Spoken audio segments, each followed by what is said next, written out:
আসসালামু আলাইকুম। আমরা জাপানি ভাষার গ্রামার নিয়ে আলোচনা করছি। গত পার্টে আমরা প্রশ্ন তৈরি করা শিখেছিলাম। আজকেও আমরা প্রশ্ন তৈরির আরেকটু অংশ নিয়ে আলোচনা করব। সেটা হলো, গত পার্টে আমরা শিখেছিলাম সেন্টেন্সের শেষে শুধু কা যুক্ত করে দিলেই প্রশ্ন হয়ে যায়। যেমন মিরা সান ওয়া গাকুসেই দেশকা, মিরা সান কি ছাত্র? তো এটা ছিল এন্ড টু, মানে মিরা সান সম্পর্কে, আর এটা ছিল যে সাবজেক্ট মিরা সান। আজকে আমরা এখানে দেখব আবার এন টু, অর্থাৎ এখানে যে গাকুসেই যেখানে ছিল এন টু এর স্থানে ডাব্লিউএস কোয়েশ্চেন ওয়ার্ড বসিয়েও প্রশ্ন করা যায়। ডাব্লিউএস কোয়েশ্চেন কি আমরা লিখে রেখেছি, যেমন দারে দোনাতা। দারে অর্থ কি? কে। দোনাতা অর্থ কে।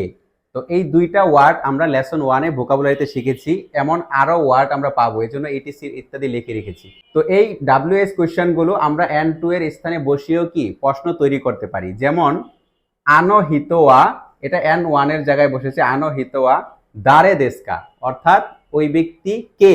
মিরা সানদেশ, মিস্টার মিলার। কিন্তু অনেকেই আমরা যেটা করি, এই ডাব্লিউএস কোয়েশ্চেন দিয়ে প্রশ্ন করলে অনেকে আমরা হাই অথবা ইয়ে বলি, কিন্তু এটা বলা যাবে না, কারণ আপনাকে জিজ্ঞেস করতেছে যে উনি কে। তো এটা কিন্তু আপনি সম্মতি হতে পারবেন না অথবা দ্বিমত হতে পারবেন না। এই মিস্টেকটা আমরা করব না। এখানে আছে আনো কাতাওয়া দোনাতা দেশকা, সেম অর্থ ওই ব্যক্তিকে, কিন্তু এটা হলো ভদ্রভাবে। আমরা যদি ভদ্রভাবে বলি যে ওই ব্যক্তিকে, তাহলে হবে আনো কাতাওয়া দোনাতা দেশকা। তো আনো কাতাও ভদ্রভাবে, যার কারণে দোনাতা এটাও কিন্তু একটা ভদ্র ওয়ার্ড ভদ্রভাবে বলতে গেলে, যার কারণে এই দুইটা কিন্তু একটা সেট। আপনি হিতো বলে কিন্তু দোনাতা বলতে পারবেন না, আবার দারে বললে কিন্তু কাতার সাথে বলতে পারবেন না। তো এই বিষয়টাও আশা করি আপনারা ক্লিয়ারলি বুঝতে পেরেছেন। এখন আমরা পরবর্তী রুলস নিয়ে আলোচনা করব। নাউন মো, এখানে নাউন হলো একটি সাবজেক্ট আর মো একটি পার্টিকেল। যখন একটি বাক্যের বিষয় পূর্বের বাক্যের মতো সেম হয়, তখন ওই বাক্যের সাবজেক্টের পরে ওয়া বসে না। ওয়া হলো একটা পার্টিকেল, যেটা ওয়া বসে না, মো বসে। এক্সাম্পল, মিরা সান ওয়া গাকুসেই দেশ, মিস্টার মিলার ছাত্র।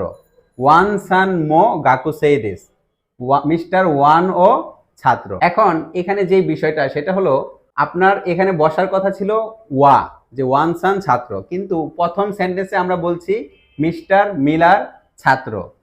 তো তারপরে যখন ওয়ান সানও আমরা ছাত্র বলবো, আমরা যদি বাংলায় বলি আমি ছাত্র, আমার বন্ধুও ছাত্র, আমি এই প্রতিষ্ঠানের স্টুডেন্ট, আমার বন্ধুও এই প্রতিষ্ঠানের, তখন তো অটোমেটিক একটা ও চলে আসে।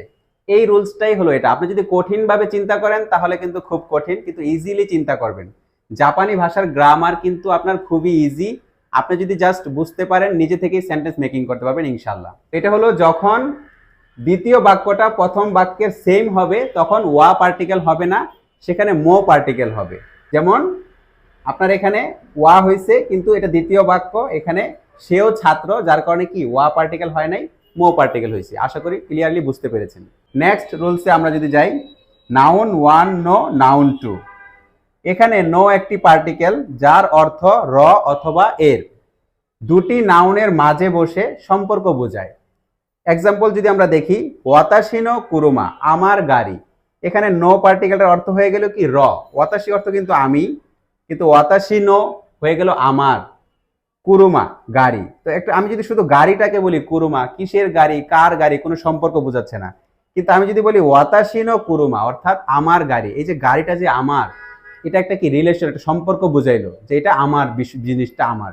কুরুমানো কাগি, গাড়ির চাবি। এখানে কি নো পার্টিকেল সেম হয়েছে র বা এর, এবং চাবিটা গাড়ির সাথে কি একটা সম্পর্ক। এই চাবিটা কিসের? এটা গাড়ির চাবি। আশা করি আপনারা লেসন ওয়ানের গ্রামারগুলো ক্লিয়ারলি বুঝতে পেরেছেন। নেক্সট ভিডিওতে আমরা লেসন 2 নিয়ে আলোচনা করব। ঘরে বসে জাপানি ভাষা সহজে শেখার জন্য আমাদের লেসনগুলো ফলো করুন।